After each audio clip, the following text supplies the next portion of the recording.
And we're back. Welcome back to RGR Football. Matt Derrick's back. You heard him on the podcast earlier in the week. How are you feeling, Matt? I'm feeling about the same as I did the other day. Okay, fair enough. I still feel unloved. Okay. There's a lot of that going around. And we're going to record this a little bit ahead of time, folks. So when you see this, I want to take a step back from all the minutia of deals that did and didn't get done. And I want to take a bigger look at the future of this franchise immediately, 22 and 23 and 24.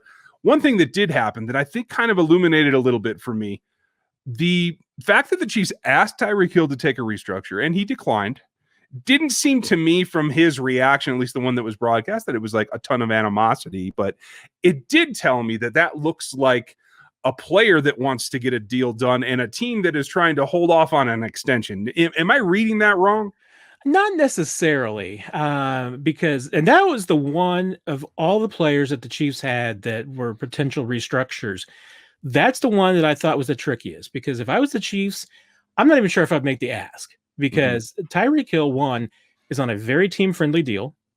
I mean, it was built in to be team-friendly because when it was signed, it gave the Chiefs all the wiggle room in the world to get out of it if they needed to or wanted to for injury or any other reason.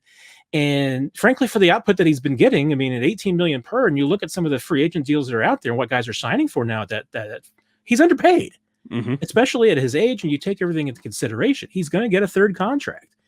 And unlike Patrick Mahomes, Chris Jones, Travis Kelce, where some of those deals had automatic conversions that were built into the contract, wasn't the choice of Patrick Mahomes. I mean, he just knew he was going to get a restructure this year like he's going to get every year for the next decade. That's just built into the contract. And some of the other guys were converting salary that they would get later in the season to a bonus that they get right now.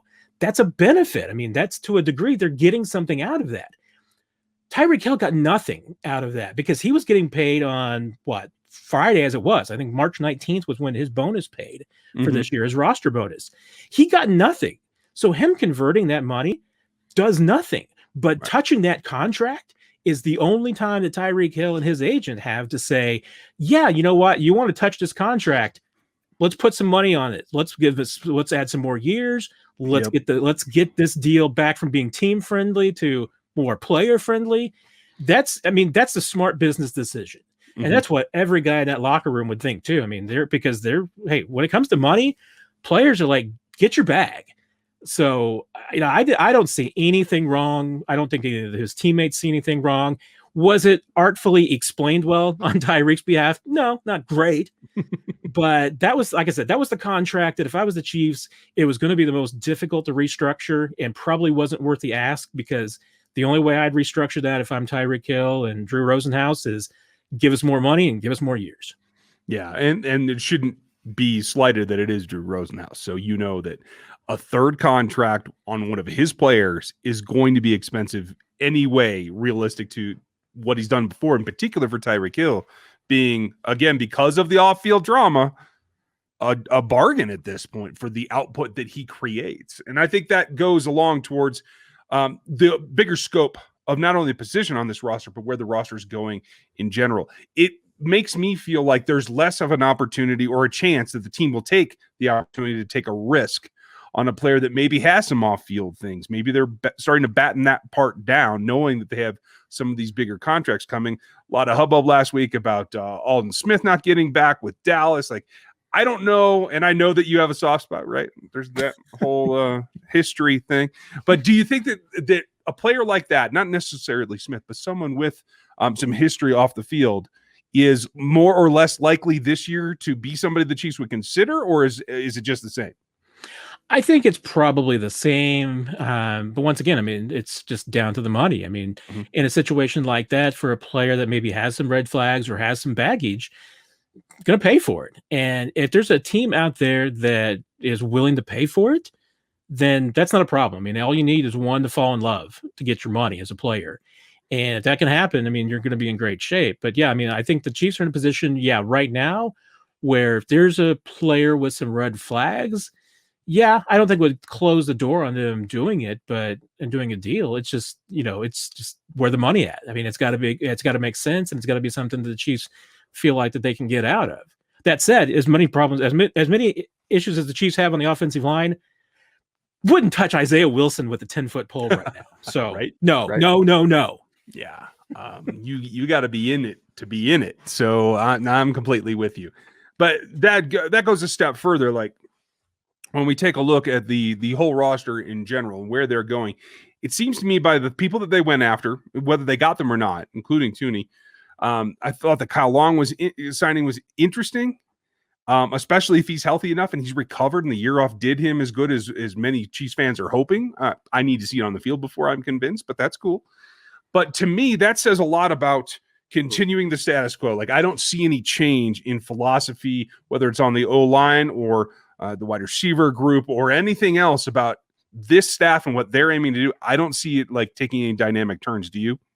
No, I really don't. I mean, I think this team and their philosophy and what they're trying to do, it's consistent. I mean, I don't see anything changing as far as that goes.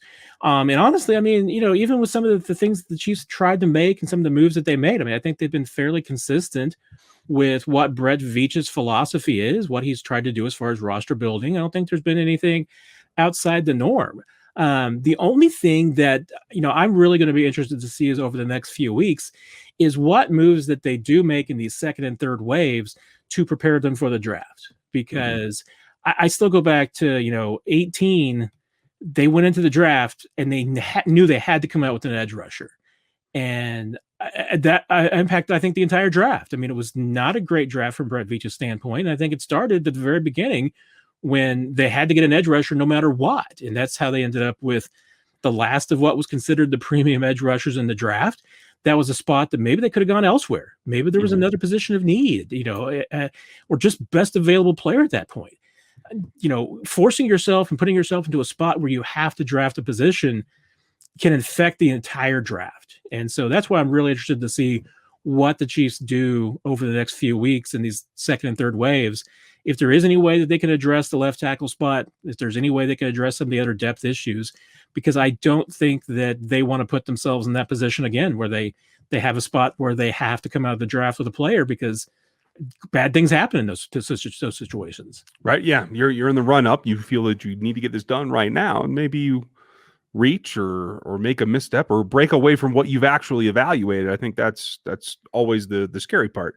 For me, though, like when you talk about those positions, are you comfortable with signings here in the second and third wave just being depth, knowing that eventually you're going to get a replacement that you can tread water at a given position with some second or third tier free agent? I mean, at this point, you're going to have to. I mean, it's, are there other potential solutions? Can you talk trades? I mean, are things that can be done?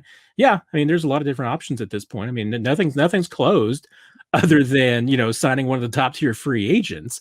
So there are still things that can happen. But, once again, I mean, it's you don't want to be in a situation where you have to force yourself to make a move that you don't want to make. And clearly, hey, signing Trent Williams would have prevented from having to do that in the draft. But I'll tell you what, signing Trent Williams in the first place would have been being in a position to do something that they didn't want to do. I go back to when, Brett Veach was, first hired, he talked about the plan and talked about, needing to be able to see into the future and what you need and what free agency is there for. And free agency in his mind was just simply to fill holes. It's not to build a roster. And you saw this offseason, the injury forced them their hand. I mean, they're doing some things that they wish they didn't have to do because of the injuries. But once again, that's why you don't want to be put into those situations. And you know what? I mean, we go back to the 18 draft. Maybe that plays out differently. If they don't have to go out and get an edge rusher, maybe they get an offensive lineman at that point. Maybe it's somebody who could be starting for them now. Maybe it's a tackle. I mean, you just don't know. I mean, those dominoes, one after another, can fall, and that's how you end up in bad spots. Clearly, to me, the second round is the tripping point for this particular front office group because that's where they seem to want to make up for their deficiencies. That was where Hardman was selected. That's where Speaks was selected. Like that seems to be the spot. Just on a generality, given where they are today, and we'll talk about tomorrow, do you think that they stay put at 31 and make that selection, or do you think they move out? I will stand by my usual line, which is that I will never believe that Brett Veach will ever stay put. I mean, even though he finally did, I still am always going to think that he's going to move one way or the other. And that's the way his staff thinks too. So, no, I mean, I would be very surprised if they stick at 31, and I think it will go either way. I mean, I can see them moving up and I stand by my argument that if there's a left tackle that you believe is a cornerstone left tackle in this league for 10 years, go get him. Yep. I mean, if that's somebody you think you can get at 15, I mean, Patrick Mahomes is that at quarterback. They went to get him at 10. Left tackle is right behind that position. I mean, if you think that there's a guy that's going to be a stud for a long time, you go get him, whatever it takes. So if that's the situation, I mean, and the Trent Williams, pursuit makes me think that maybe that wasn't the situation. But the more and more that they don't address, any other depth at the left tackle spot, makes me think that there's got to be some guys out there that they think can come in and play that position immediately. Yeah. And if that's the case, then I don't think they'd hesitate to go get it. It'll be interesting to see what they do. I do think there are a couple of guys that can walk in and at least be functional on the field. I don't think it has to be the Eric Fisher third year by the time he's built his strength and feels comfortable. And clearly something's going on that you need to address. So thank you for spending this time with us. Thanks, Ryan. Folks, we'll be back with you next time. Thanks to Matt, and you guys have a good week. We'll catch you next time. Thanks for watching this video from the team at RGR Football. Click these videos to see more and subscribe.